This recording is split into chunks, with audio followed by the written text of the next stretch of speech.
What if the mailman in your town never stopped delivering, not even after his route crossed into the graveyard? In Raven's Hollow, letters don't just reach the living, they come back from the dead.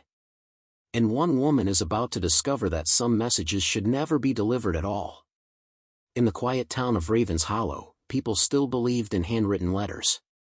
Thomas Gray, the postman for 30 years, knew every face and every door, and every grave. When the town finally retired him, Thomas didn't quit. He simply changed his route. Residents started noticing odd things. Fresh flowers on century-old graves. Old love letters tucked into headstones no one visited anymore. Some assumed Thomas had gone soft, until families began receiving replies. One widow received a note in her late husband's handwriting: "Stop blaming yourself. It wasn't your fault." A mother who lost her son got a crayon drawing signed with his name. The town buzzed with fear and wonder. Late one stormy night, a young journalist named Claire followed Thomas. She saw him enter the cemetery at midnight with a leather satchel and no umbrella. Instead of rain, mist swirled around him. She swore she heard dozens of voices whispering. Thomas walked from grave to grave, reading letters aloud, and then quietly dropping envelopes into the earth, which seemed to swallow them whole. In return, new envelopes surfaced from the soil, damp and cold, addressed to the living. Claire confronted him, demanding answers. Thomas only smiled and said, "The dead never stopped waiting for mail. I'm just helping them catch up." The next morning, Thomas was found dead at his desk, pen still in hand, letter half written. On the envelope, to Claire, "Deliver only after I'm gone." Inside it read, "When you take this bag, the voices will find you. Some will beg. Some will lie. But they all want to be heard. Do you have the courage to listen?" The satchel was never found. But every now and then, new letters still appear on forgotten graves in Raven's Hollow. Raven's Hollow was the kind of town where time didn't just slow down, it seemed to forget to move at all. The streets were narrow and cobblestoned, lined with crooked lamp posts that gave off a weak amber glow at night. Wooden signs creaked in the wind, and the paint on the shop fronts peeled as though no one had touched them in decades. Even on bright mornings, a faint mist clung to the ground, curling around boot heels and wagon wheels, as if the earth itself refused to let go of secrets buried deep beneath. Outsiders rarely stayed long. The silence was too heavy, the air too still, a place that felt alive in ways no town should. At the edge of town stood the old church cemetery, sprawling farther than it should have for such a small population. Gravestones leaned at odd angles, their inscriptions faded by rain and years. Local children claimed the ground there breathed at night, sinking and rising in shallow pulses. It was the kind of graveyard where wind never whistled but whispered, and where even birds avoided perching on the crooked oaks. Residents passed by quickly, heads down, because the stories about strange lights and phantom footsteps were told so often they no longer felt like stories at all, they felt like warnings. The people of Raven's Hollow knew everyone by name, but spoke little of their own pasts. Doors shut quickly after sunset, and curtains twitched at the sound of passing footsteps. Life here was predictable on the surface, the same faces at the bakery, the same toll of the church bell at dawn, yet there was an undercurrent of unease no one dared to name aloud. It was a town that seemed to exist just slightly out of step with the rest of the world, a town waiting for something to happen, or perhaps for something to return. Thomas Gray had been the postman of Raven's Hollow for so long that people joked he'd been delivering letters before he could even read them. He was a tall, spare man with a weathered face, the kind that always looked halfway between a smile and a frown. His uniform never seemed to wrinkle, and his satchel, an old leather thing, cracked and darkened with age, never left his side, even on Sundays. Thomas knew every house, every family, and every secret, though he was the kind of man who never gossiped. To him, letters were sacred. They weren't just envelopes and stamps, but little pieces of people's lives, carried in his careful hands. Over the years, Thomas walked the same route so often that his footsteps wore invisible paths into the ground. Children waved when he passed, dogs never barked at him, and even the shyest old women would open their doors just to see him tip his cap. Yet there was something else about him, something hard to name. He had a habit of pausing at the edge of the cemetery gate whenever his route took him past it, as if listening for a voice no one else could hear. Some mornings, townsfolk would notice his satchel looking strangely heavy, even when there wasn't much mail to carry. They whispered that Thomas didn't just deliver letters to the living, but no one ever asked him outright. When retirement finally came, the town held a quiet celebration, though Thomas himself seemed oddly distracted, as if his mind was elsewhere. Neighbors expected he would rest, maybe travel, but he still rose at dawn every day and took long walks with that same old satchel. People spotted him on back roads where no one lived, stopping at places where mail had no business being delivered. A few claimed they saw him slip through the churchyard gate at midnight, moving between the gravestones as though they were doorways rather than monuments. But no one dared to follow him close enough to find out. It began with little things, details so small most people ignored them. A handful of fresh lilies left on the grave of a man who'd been dead for 50 years, though no family had visited in decades. A child's headstone carefully cleaned of moss and dirt, though no one had seen a caretaker enter the grounds. On foggy mornings, townsfolk passing the churchyard claimed they could smell freshly printed ink, as if letters had just been sealed with wax, even though no one in Ravens Hollow used wax seals anymore. At first, people thought it was just kindness, maybe Thomas Gray honoring the dead during his lonely walks. But kindness doesn't explain handwriting. One autumn evening, a widow named Agnes found an envelope leaning against her husband's gravestone. The paper was stiff and yellowed, as though it had been waiting for decades. Inside was a note written in her husband's precise, unmistakable scrawl: "Stop blaming yourself. It wasn't your fault." Her hands trembled as she read it, because no one but her husband had ever known about the argument they had the night he died. When she tried to tell the townsfolk, most shook their heads in disbelief. But then other families began whispering about similar discoveries. A mother who lost her son found a crayon drawing of a house they'd planned to build, and a long-forgotten war hero's grave bore a sealed letter dated the week of his death. The cemetery soon became a place of uneasy pilgrimage. People went there not to mourn but to search, their eyes scanning the graves for scraps of paper or sealed envelopes tucked into cracks of old headstones. Sometimes they found nothing. Sometimes they found too much. Names written in ink darker than any pen could produce, words blurred by damp earth as though they'd risen from the soil itself. But no one ever saw who placed them. The groundskeeper swore it wasn't him, and no footprints ever marred the dew-covered grass. Yet every few days, new letters appeared, and always in Thomas Gray's delivery route. The first reply came on a rain-slick morning when Ravens Hollow still slept under a gray sky. Agnes Whitlow, a widow of nearly 15 years, had gone to the cemetery out of habit rather than grief. Her late husband, Harold, had been gone so long that the flowers she used to bring were now replaced by quiet conversations she held with his headstone. But that morning, something broke the routine. Resting neatly against the stone was an envelope, thick, cream-colored, with her name written in looping, familiar letters. For a moment she thought her eyes deceived her. No one had written to her in years, certainly not in handwriting she knew as well as her own heartbeat. With trembling fingers, Agnes opened the letter beneath the oak tree that shaded Harold's grave.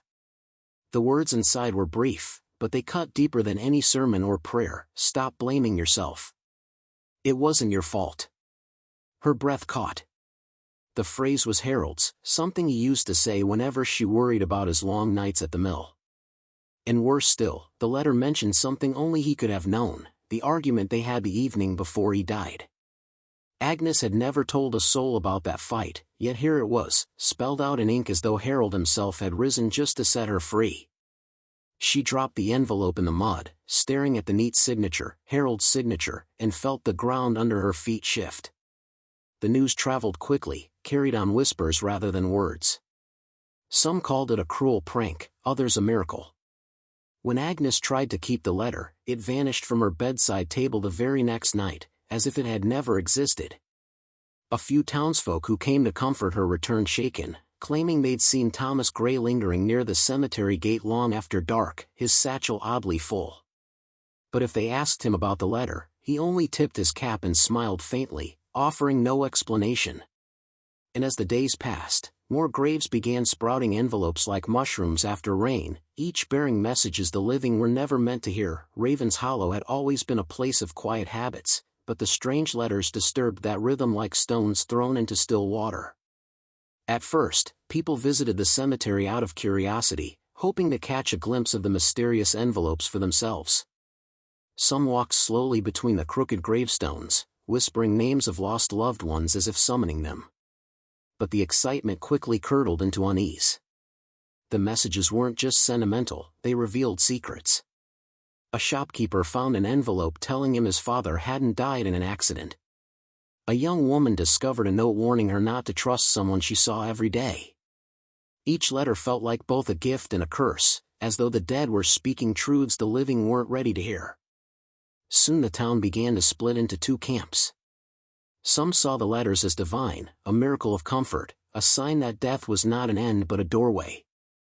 Others muttered that something unnatural was happening, that disturbing the peace of the dead could only end badly. Doors slammed shut earlier in the evenings.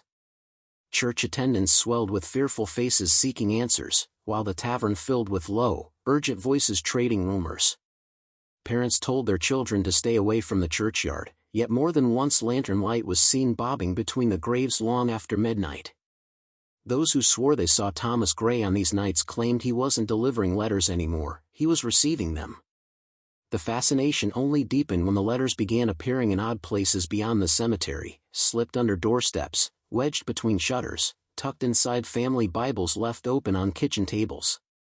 No one ever saw who delivered them, but many noticed that Thomas's old postman satchel looked heavier than ever, as if burdened by more than paper and ink.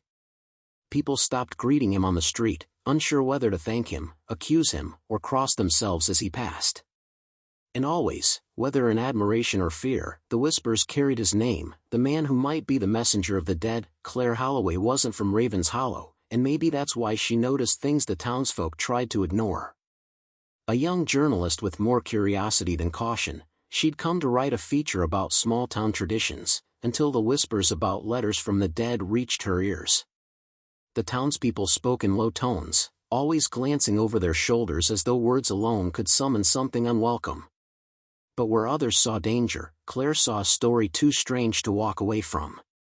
She started asking questions, politely at first, then more insistently, and every answer seemed to circle back to one man, Thomas Gray, the retired postman who still wandered the streets at dawn with that weathered satchel on his shoulder. The more Claire dug, the stranger the trail became. She reviewed old delivery records and found that Thomas had continued visiting homes long after his official retirement, even houses that had been empty for years. When she tried to interview him, he never refused, but he never gave her anything useful either. His replies were always the same, polite, vague, and unsettlingly calm.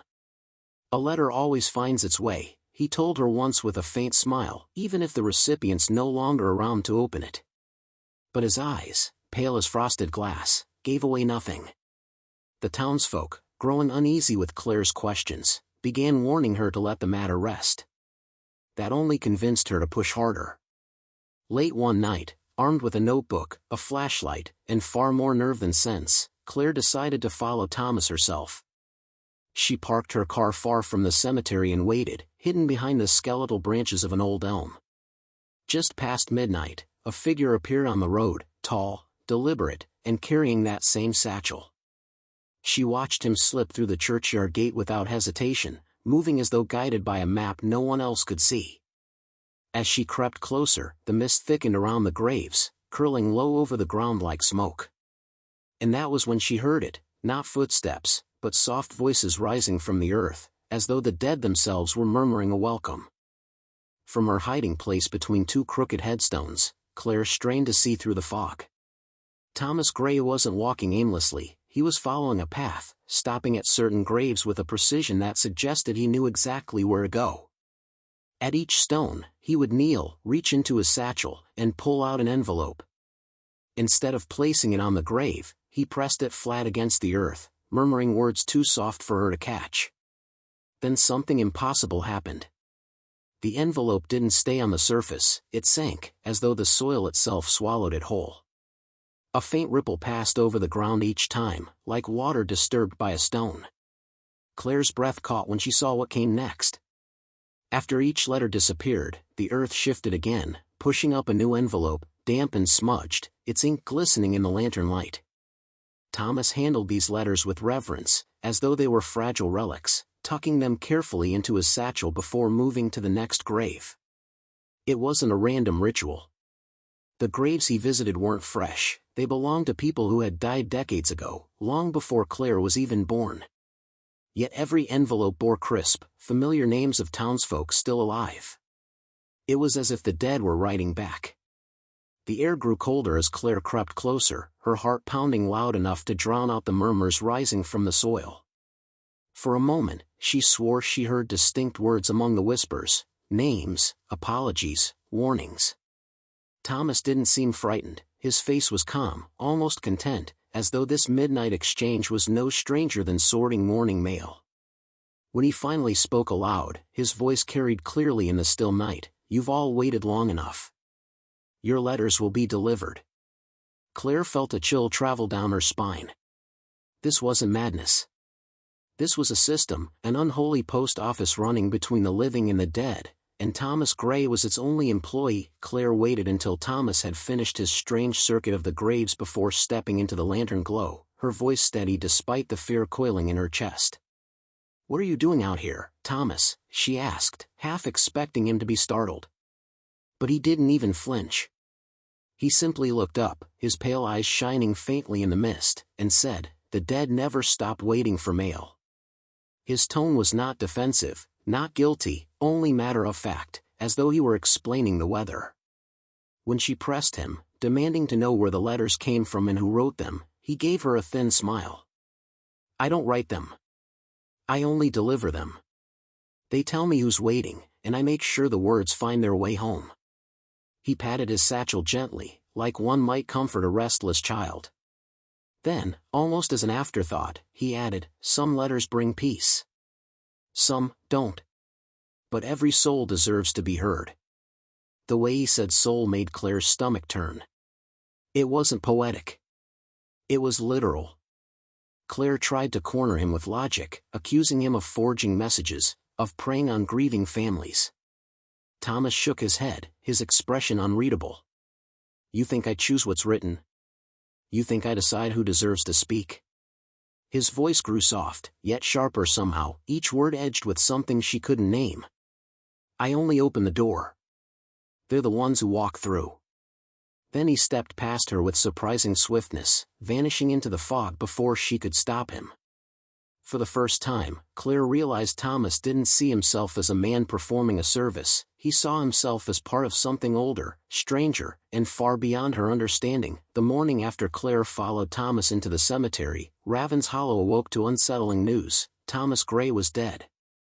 He hadn't died on the road or in his sleep. They found him sitting upright at his kitchen table, pen still in hand, as though he'd paused halfway through writing a letter and never started again.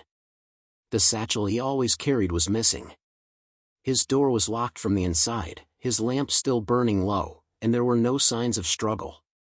But the strangest thing was the envelope lying neatly in front of him, addressed in Thomas's own steady handwriting, "To Claire, deliver only after I'm gone." When Claire opened it, her throat tightened. The letter wasn't a confession or an apology, it was an invitation.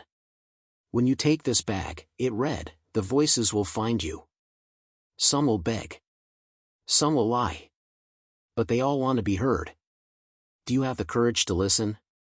There were no explanations, no clues about what he'd done in the cemetery or how long he'd been doing it. Just a faint ink smear at the bottom where his hand must have trembled, and a single line scrawled beneath his signature: "Don't keep them waiting." Word spread quickly, and fear settled over the town like heavy fog.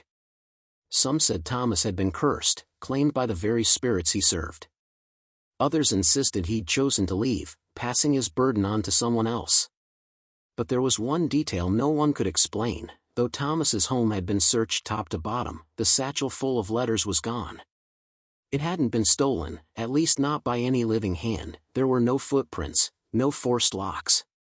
Yet 3 days after his death, fresh envelopes began appearing again in the cemetery, each one bearing handwriting no one recognized. Raven's Hollow tried to return to normal life, but normality felt like an act no one could perform anymore. The day after Thomas's funeral, children playing near the churchyard reported seeing envelopes tucked into the crevices of old gravestones again. Some were addressed to names long forgotten, others to people still living in town. No one admitted to delivering them, yet they kept appearing, each one written in different hands, some shaky and frail, some bold and sharp, as though inked by people who'd been dead for decades. The post office locked its doors early, and the townsfolk whispered that perhaps Thomas's route hadn't ended at all. Claire tried to tell herself it was a hoax, someone copying Thomas's work to keep the legend alive. But the letters were too personal, too exact. One warned a farmer about a fire in his barn hours before it started. Another told a sick child where to find a lost locket buried under the floorboards, the very locket that had belonged to her late grandmother. These weren't guesses. Whoever, or whatever, was writing them knew things no one could possibly know. Every time Claire passed the cemetery, she felt as if the ground itself was waiting, watching, aware of her presence. Late one evening, as fog rolled thick through the streets, Claire found an envelope on her own doorstep. The paper was damp and cold, her name scrawled in ink that shimmered faintly under the porch light. No stamp, no return address, just 3 words in the center of the page: "It's your turn." Her heart pounded as she looked down the street, but there was no sign of anyone, no footsteps, no lantern glow, no familiar satchel. Yet far off, somewhere beyond the houses, she swore she heard the faint creak of a leather strap and the whisper of envelopes sliding against each other, as if Thomas Gray had never really left his route at all. Claire stood frozen on her porch, the letter trembling in her hand. The fog around Raven's Hollow felt heavier than ever, curling low across the ground as if trying to creep inside her house. She read the words again: "It's your turn." There was no signature, no hint of who sent it. Yet she didn't need one. Somehow, she already knew. Over the next few nights, she barely slept. Whenever she closed her eyes, she dreamed of Thomas Gray walking his midnight route, his satchel swinging at his side. In the dreams, he always passed the cemetery gate, but never entered alone.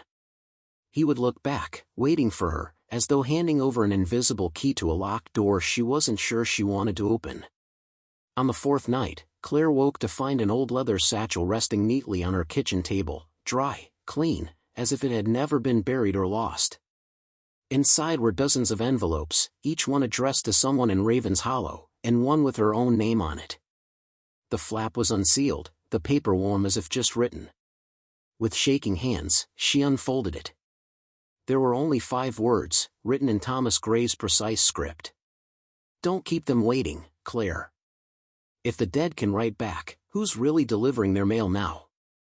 And when the next letter comes, will it have your name on it? This is Graveyard of Secrets, where the stories don't end when the last breath does. Subscribe, because the next delivery might be closer than you think."